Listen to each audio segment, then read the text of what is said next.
தென்னாடுடைய சிவனே போற்றி, எந்நாட்டவர்க்கும் இறைவா போற்றி.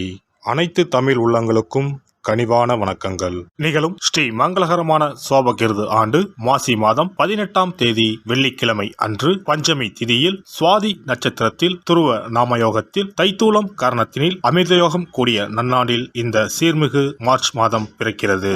பிறக்கப் போகும் இம்மாதம் உங்கள் வாழ்வில் வளமும் நலமும் செல்வ செழிப்பும் பெற்று புதிய வாய்ப்புகள் புதிய வெற்றிகளுடன் மங்களகரமாக அமைய எல்லாம் வல்ல இறைவனை உளமாற வேண்டி விரும்பி கேட்டுக்கொள்கிறேன். இம்மாத கிரக நிலைகளை பார்க்கும்போது மேசத்தில் குருவும், கன்னி ராசியில் கேது பகவானும், மகர ராசியில் செவ்வாய் சுக்கிரனும், கும்ப ராசியில் சனி புதனுடன் சேர்ந்து சூரிய பகவானும் சஞ்சாரம் செய்கின்றனர். மார்ச் 2ஆம் தேதி புதன் பகவான் மீன ராசிக்கும், 8ஆம் தேதி சுக்கிர பகவான் கும்ப ராசிக்கும், 14ஆம் தேதி செவ்வாய் பகவான் கும்ப ராசிக்கும் இடப்பெயர்ச்சி அடைகின்றனர். இந்த கிரக அமைப்பினால் உங்கள் வாழ்வில் இம்மாதம் ஏற்படக்கூடிய சுப மற்றும் அசுப பலன்கள் என்ன என்பதனை பற்றி காண்போம். நடுங்க வைக்கும் குளிரோ தவிக்க விடும் வெயிலோ இல்லாமல் மிக இதமான சூழல் நிலவும் மாதம் இந்த மார்ச் மாதமாகும். பனிக்காலம் முடிந்து வசந்த காலம் துவங்க போகிறது. மாசி மாதத்தின் பிற்பகுதியும் பங்குனி மாதத்தின் முற்பகுதியும் இணையும் மாதம் இந்த மார்ச் மாதமாகும். கும்ப மாதமும் மீன மாதமும் இணைந்த இந்த மார்ச் மாதத்தில் பல திருப்பங்கள் உங்கள் வாழ்வில் நடைபெற உள்ளன. மீனராசி அன்பர்களே, இம்மாதம் பணப்புழக்கம் கணிசமாக அதிகரிக்கும். உறவினர்கள் வருகையால் வீட்டில் மகிழ்ச்சியான சூழ்நிலை காணப்படும். முன்னேற்றத்திற்கான வழிவகைகள் பிறக்கும். புதிய ஆடை ஆபரணங்கள் வாங்கும் யோகம் உண்டாகும்.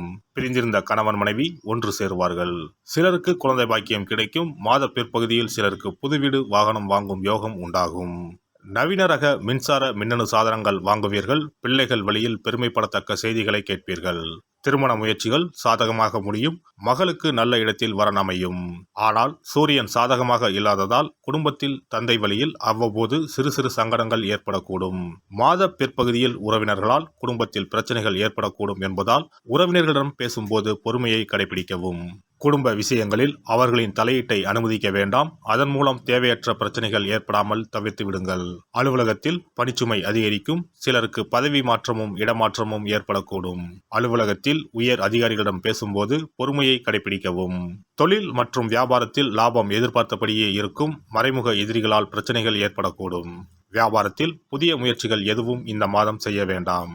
மாத பிற்பகுதியில் ஓரளவுக்கு நன்மைகளை எதிர்பார்க்கலாம். குடும்பத்தை நிர்வகிக்கும் பெண்களுக்கு மகிழ்ச்சி தரும் மாதமாகவே இருக்கும். உறவினர்களுடன் இணக்கமான சூழ்நிலையே காணப்படும். குடும்ப உறுப்பினர்கள் உங்கள் ஆலோசனைகளுக்கு மதிப்பு தருவார்கள். அலுவலகத்துக்கு செல்லும் பெண்களுக்கு எதிர்பார்த்த சலுகைகள் கிடைக்க வாய்ப்புள்ளது. மாணவர்களுக்கு சக மாணவர்களுடன் பழகும்போது கவனம் தேவை. கூடுதல் நேரம் ஒதுக்கி பாடங்களை படிப்பது நல்லது. கலைத்துறையினருக்கு பணவரவு ஏற்ற இறக்கமாக இருக்கும். எடுத்த முடிவை செயல்படுத்தும் முன் ஒரு முறைக்கு இருமுறை ஆலோசிப்பது நல்லது. எந்த ஒரு காரியத்திலும் அவசர முடிவு எடுக்க தூண்டும். அரசியலில் இருப்பவர்களுக்கு எதிர்பார்த்த பதவி உயர்வு கிடைக்கும். கூடுதலாக உழைக்க வேண்டியிருக்கும். மேலிடத்தில் இருந்து வந்த கருத்து வேற்றுமை நீங்கி ஒற்றுமை உண்டாகும். எடுத்திருக்கும் அரசாங்க வேலைகள் மூலம் நன்மைகள் உண்டாகும். புரட்டாதி 4ஆம் பாதம். இந்த மாதம் எதிர்பார்த்த லாபம் வரும். தொழில் போட்டிகள் நீங்கும். உத்தியோகத்தில் இருப்பவர்கள் வாக்குவன்மையால் காரிய வெற்றி பெறுவார்கள். குடும்பத்தில் வீண் விவாதங்களை தவிர்ப்பது நல்லது. கணவன் மனைவிக்கு இடையே திடீர் கருத்து வேற்றுமை ஏற்படலாம். உத்திரட்டாதி நட்சத்திரம். இந்த மாதம் நீண்ட நாட்களாக இருந்து வந்த பிரச்சனைகள் தீரும். பணவரத்து அதிகரிக்கும். கொடுத்த வாக்கை காப்பாற்ற முயல்வீர்கள். உத்தியோகத்தில் இருந்து வந்த மறைமுக எதிர்ப்புகள் விலகும். தொழில் விரிவாக்கம் பற்றிய சிந்தனை அதிகரிக்கும். ரேவதி நட்சத்திரம். இந்த மாதம் நீண்ட நாட்களாக முடிக்க முடியாமல் இருந்த ஒரு காரியத்தை செய்து முடிப்பீர்கள். அரசாங்கம் மூலம் நடக்க வேண்டிய வேலைகள் திருப்திகரமாக நடந்து முடியும். சுபகாரிய நிகழ்ச்சிகள் நடைபெறும். திருமண காரியங்கள் கைகூடும். கணவன் மனைவிக்கிடையே மகிழ்ச்சி நிலவும். தட்சிணாமூர்த்தியை வியாழக்கிழமையில் நெய் தீபம் ஏற்றி வழிபடுவது வெற்றிக்கு உதவும். கடன் பிரச்சனைகள் குறையும். கல்வியில் வெற்றி கிடைக்கும். இனி இந்த மார்ச் மாதத்தில் மகா சிவராத்திரி எப்போது, இந்த நாளுக்கு அப்படி என்ன சிறப்பு என்பதனை பற்றி காண்போம்.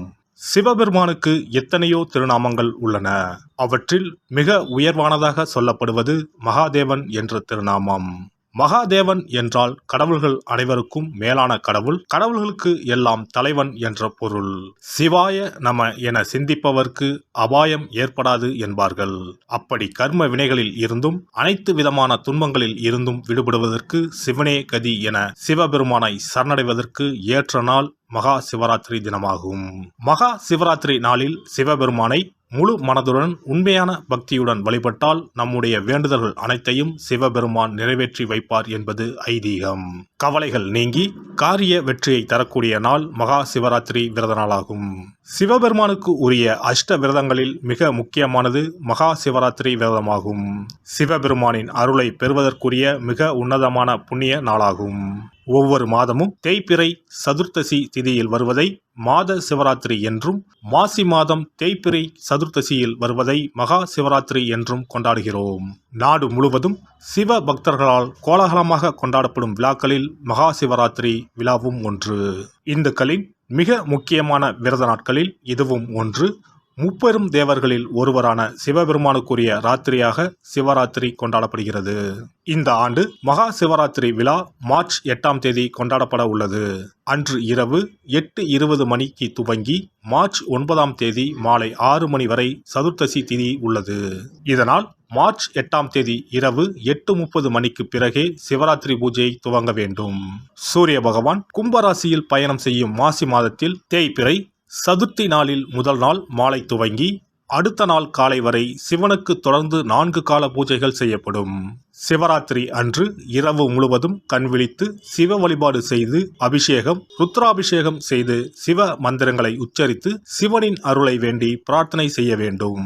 ஆன்மீகத்தில் உயர்ந்த நிலையை அடைவதற்கும், துன்பங்கள் மற்றும் பாவங்களில் இருந்து விடுபட்டு மோட்சத்தை அடைவதற்கும் ஏற்ற நாள் இதுவாகும். மகா சிவராத்திரி அன்று அதிகாலையில் எழுந்து புனித நீராடி வீட்டை சுத்தம் செய்து பூஜை அறையில் விளக்கேற்றி வைக்க வேண்டும். பிறகு மாலையில் சிவன் கோவிலுக்கு சென்று அங்கு நடக்கும் அபிஷேகம் பூஜைகளில் கலந்து கொள்ள வேண்டும். அன்று சிவலிங்கத்திற்கு பஞ்சாமிர்த அபிஷேகம் செய்வதும் வில்வ அர்ச்சனை செய்வதும் மிக சிறப்பானதாகும். மகா சிவராத்திரி நாளில் எத்தனை முறை முடியுமோ அத்தனை முறை பஞ்சாட்சர மந்திரமான ஓம் நம சிவாய மந்திரத்தை உச்சரிக்க வேண்டும். இது தவிர சிவபுராணம் பாராயணம் செய்வது மிகவும் சிறப்பானதாகும். இந்த நாளில் ருத்ராபிஷேகம் செய்வதும் கோவில்களில் நடக்கும் ருத்ராபிஷேகத்தில் கலந்து கொள்வதும் மிகவும் சிறப்பானதாகும். இந்த முறையில் மகா சிவராத்திரி விரதம் இருந்தால் முந்தைய 3 பிறவிகளில் செய்த பாவங்கள் நீங்கும். மனக்கவலைகள், நோய்கள், வறுமை நிலை ஆகியன நீங்கும். அதோடு வாழ்வில் அனைத்து விதமான இன்பங்களும் உயர்வும் கிடைக்கும். நாம் செய்யும் வழிபாடு, பூஜை ஆகியவற்றிற்கு 2 மடங்கு பலனை தரக்கூடியது மகா சிவராத்திரி விரதமாகும். சிவபெருமானை வணங்குவதற்கும் அவரின் அருளை பெறுவதற்குமே அவருடைய ஆசி இருந்தால்தான் முடியும். அதனால்தான் அவன் அருளாலே அவன் தாள் பணிந்து என்ற அற்புதமான வாசகத்தின் மூலம் நாம் அறிய முடிகிறது. சிவ அருளை பெற வேண்டும் எனில் அது அத்தனை சுலபமான காரியம் கிடையாது. சிந்தையிலும் செயலிலும் சிவனையே நினைத்து ஒவ்வொரு காரியத்தையும் செய்ய வேண்டும். அப்பேற்பட்ட சிவபெருமானின் அருளை பெற எளிமையான ஒரு நாளை பற்றித்தான் இப்பொழுது நாம் தெரிந்து கொண்டோம். எல்லாம் வல்ல இறையருளால் நீங்களும் உங்கள் அன்பு குடும்பமும் உடல் நலம், நீலாயுள், நிறை செல்வம், உயர் புகழ், மெய்ஞானம் ஓங்கி வாழ்க வளமுடன்.